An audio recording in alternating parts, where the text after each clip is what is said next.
Welcome back, friends. In the last video, we were discussing about literals in Java.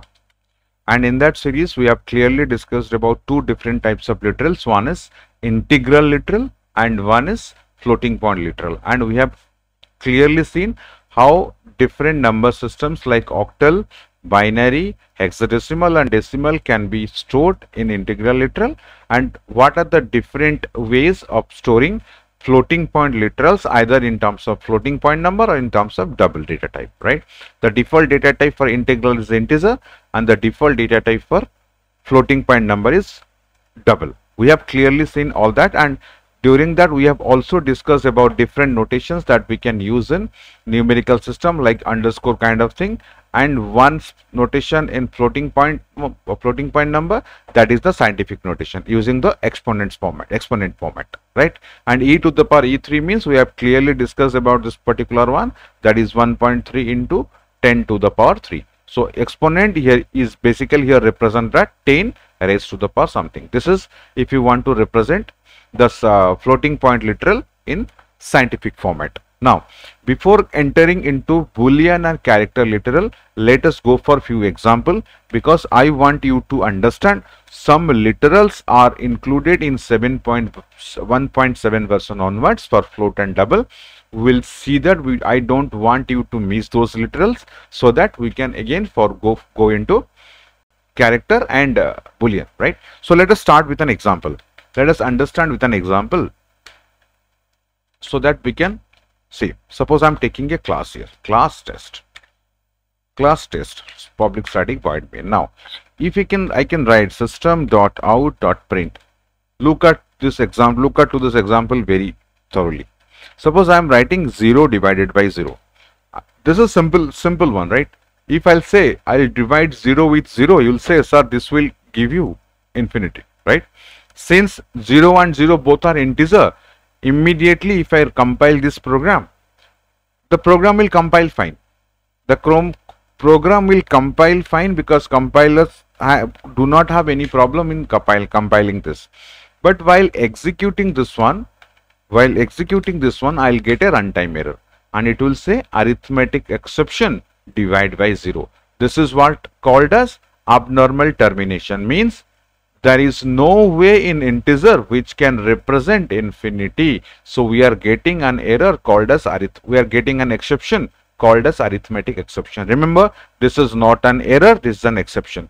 Error basically generated by your compiler, and exception basically generated by your JVM. That doesn't mean that exceptions cannot be generated or cannot be cast by compiler. For that, we have a different set of video. Whenever we're talking about exception, we'll discuss about that part. Now, to understand this particular one, the conclusion is, if I'm writing 0 by 0, 100% pakka, we are going to get an arithmetic exception, and we have clearly also seen that, right? Now let us see, if I'm writing 0.0, if I'm writing even 12.0, the same result will be there.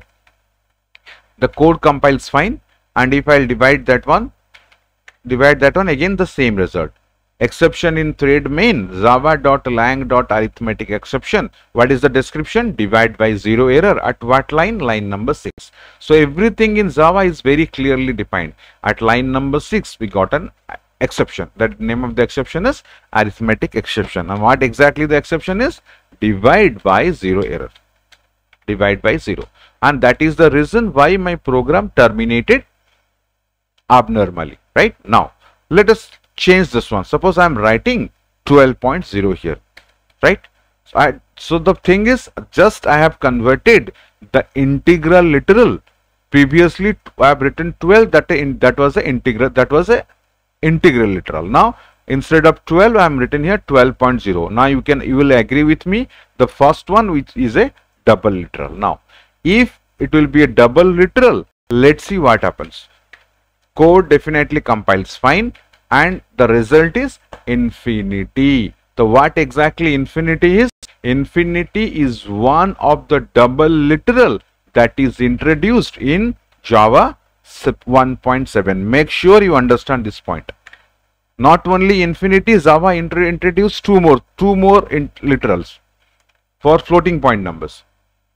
one is infinity, one is minus infinity, and one is not a number. We'll look into every aspect, don't worry.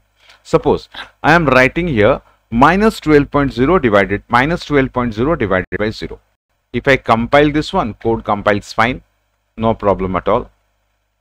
When I execute this number, let's see, the number is minus infinity. So infinity and minus infinity, these are not exceptions, these are not errors, because these two are floating point literals. Remember, make sure you understand this point. These are floating point literals defined in Java 1.7 version onwards. Before 1.7, there was no infinity. Similarly, if I am writing, let me rewrite the code. Suppose I am writing here 0.0 divided by 0, right? Let's see what happens. This particular one will give me NaN, means not a number. So I found three different literals: infinity, minus infinity, and not a number. Remember, all these three are floating point literals. If you want to see that one, let us go for like Java P, java.lang.float. Either you can go for float or you can go for double. If I'll execute this particular code, and if you can see, here it is. You can happily see positive infinity, negative infinity, followed by NaN. These three notations are introduced in the version 1.7 onwards. Make sure you know this point. So whenever somewhere it is asking whether NaN, positive infinity, negative infinity are error messages, no, the answer is those are not error messages. Those are literals, either floating point literals or double literals. Both are same, no problem at all. So that all those points you make sure you understand, and you can add all these three in your floating point literals. Now let's go back. We'll start with Boolean. In Boolean literals, see, in Boolean literals only two values are allowed. Only two values, maximum two values. I think those values you are very acquainted with. Those values are either true or false. As you know, Java is case sensitive, so this true cannot be same as true. You cannot write like this. This is invalid. Similarly, false you cannot write like this. So false, this is invalid. Only valid version is true and false, all in small letters, right? Now, if I apply some of the programming language, other programming languages here, we say 1 represents 2, 0 represents false. Remember, neither 1 nor 0. This 0 and 1 can never represent Boolean value true or false in Java. 1 represents integer constant, 0 represents integer constant. So these are invalid. If at some point of time, if I am writing Boolean b is equal to 1, immediately my compiler will say incompatible type, possibly lossy conversion from int to Boolean. Remember, integer variable cannot be, integer constant cannot be stored in a Boolean variable. Make sure you understand this point, right? We can cross check also. If you want to cross check, we can also cross check that one. Let us cross check. Suppose I am writing here Boolean b is equal to 1, and I am trying to print the value of b, right? See, if I compile this one, my compiler says, boss, you are at a wrong place. What you cannot do, you cannot able to store, you cannot able to convert int into Boolean. This is purely invalid. Only possible value here will be either true or false. Nothing beyond that. Either of this one. No other value is allowed. No other value is allowed. Let us go for some more example. Suppose if we'll apply the previous programming knowledge here, you know, whenever we are writing, suppose I am writing int a is equal to 1 here or 10 here. In some programming language, in the old programming language, what we are doing, we are writing if this is true, then we are writing something else. We are writing something, right? Suppose we are taking with this, we are only writing this, else this one, right? So what we say, if the value of a is 0, this will be treated as false. If the value will be non-zero, this will be treated as true. This particular thing is valid for all other programming language, but not in Java. By mistake, if you are writing this, immediately it will say if requires a boolean type, but what we have given here, one int type. So definitely we are going to get an error message. Why I am saying all that? Because if somebody is from C++ background, they should not able to write the programming like this. What it says, can you please cross check? I think I have not saved that. Save this program. I have not saved this program. That's why the error is there. Let me cross check. Java C followed by j1.java. Now what it says, incompatible types, int cannot be converted into boolean. So what I require, a should be boolean, but what I have specified, a should be boolean, strictly boolean. It should be boolean, but what I have specified here, int. So the problem is boolean cannot be converted into int, and similarly int also cannot be converted into boolean. That means if I am writing integer a is equal to true, this is also invalid. Make sure you understand this point. So boolean cannot be converted into any type, or any other type also cannot be converted into boolean, right? So only if I ask about boolean literals, only thing you need to say, sir, only two values are allowed, one is true and one is false. Nothing beyond that. Nothing beyond that, right? Fine. Then we'll go to the last but one, that is character. Right, we have two things in this character series. One is a single character, one is string. We'll talk about characters first. As you know, character literals can be represented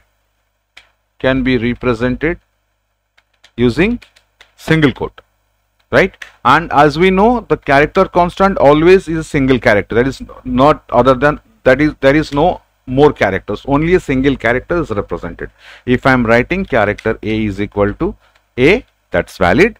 If I am writing small a, capital R, whatever the character I want to write, all those characters are valid. But make sure the maximum length should be 1, and those should be enclosed within single quote. These are two rules for the first case, right? Now, by mistake, if I am writing two characters, definitely I am going to get an error message. This is invalid. This is completely invalid, right? So the conclusion is we can have only maximum one character that should be enclosed within single quote. Now, the next one, character literals. Also, what I can do, I can write character a is equal to 97, no problem at all. No problem at all. That means the conclusion for this point is here 97 can be stored in a. So when I'm talking about a character literal, any number from 0 to 65535. You know why I'm talking about this value? Because this is the maximum value maximum character one Unicode character value can contain, right? So if in a character I am writing any range between 0 to 65535, all are valid. At any point of time, if I am going beyond this range, 100% pakka I am going to get an error message, right? We'll also cross check that. So the conclusion is character literals can be represented using integer literal also. Remember this point, using integer literal also. But make sure they are within the range 65535, not beyond that. Make sure you understand this point. We have to give within this range. Apart from this range, everything else we have specified. 100% pakka you are going to get an error message. Let's cross check. We can also do that. Let us go through the same example. We'll rewrite the same program. Suppose I am writing character a is equal to capital A. No problem at all. This is valid. If I am writing system.out.print followed by a, 100% will definitely this program will compile fine. Not only compile fine, this program will also execute fine. Let us cross check. Java C j1.java. j1.java compiles fine followed by Java test. Now A, I will get A. Now the question is, if I am writing AB, as per the discussion, definitely my compiler will say, hey, boss, what you cannot do, you cannot write like this. What it says, unclosed character literal means what it find, what it asking you after one character, why you have not closed the bracket, why you have not closed the single quote, why you have written one more character. That's why your compiler says unclosed character literal. I hope you could able to understand this particular point, right? Next one, if I am writing an integer value 97, 100% pakka, I can, my compiler will compile fine. So also as my JVM will say fine, 97 is the ASCII code character for cap small a, so I can happily accommodate. By mistake, if I am going beyond the range 65538, I am going beyond the range, immediately it will say, boss, you cannot store something like that. What it says, incompatible type, possible lossy conversion from int to character. What you cannot do, you cannot go beyond the range 35535, right? So this is the reality. So if you want to store an integer literal in a character variable, that is possible, but that should be within the range 65535. Make sure you understand this point. Right. Why 65535? We have also discussed this particular part in data type. Please go through. I don't want to repeat the session because it will take a long time. So I am not interested in doing that. If you do not understand that one, please go back to data type 2. You can able to understand the entire concept. Right. Now, the next format. There are some times when I can also able to represent the characters using a Unicode value. If you want to represent the character literal in a Unicode value, make sure you have written a single quote followed by \u and 4 digits. Remember, all these 4 digits, I repeat, all these 4 digits should be represented in hexadecimal number. Should be represented in hexadecimal number. That thing you need to be very sure, right? Now, /u should be the first character. After /u, you need to represent using 4 hexadecimal number. So this is how, this is what called as Unicode representation of character literal, right? So either you can use like this, or you can use like any other. Either you can use like this, or you can use the integer literal within this range, or you can put it in a single quote. Apart from all this, there are also some escape sequential characters. Those are also treated as character literals, right? So what are they? They are like \n, \b, r, like that. So there are few escape sequential characters. Those are also treated as character literals. Remember that point. Now few things I forgot to explain to you is, whenever I said character variables can accommodate integer constants or integer literals. Remember, here we can also able to represent octal constants, hexadecimal constants, also binary constant. No problem at all. But make sure all these things when converted into decimal should not go beyond this range. So the range is final. Beyond the range, I cannot able to store anything in character. So make sure you understand this point, right? So few things we have clearly discussed here. How character literals can be represented. They can be either represented using single quote, but rule is only one character is allowed. They can also represented using integer literal, but the range should be this. Not only integer literals, but also octal, hexadecimal, binary literals. But the rule is it should not go beyond 65535, right? And if you want to represent in Unicode standard, you can go for this. And some escape sequential characters are also there. They can also be treated as character literals, right? So these are all about character literals. Now the last one, we'll talk about string literals and we'll conclude the session. We'll talk about string literals.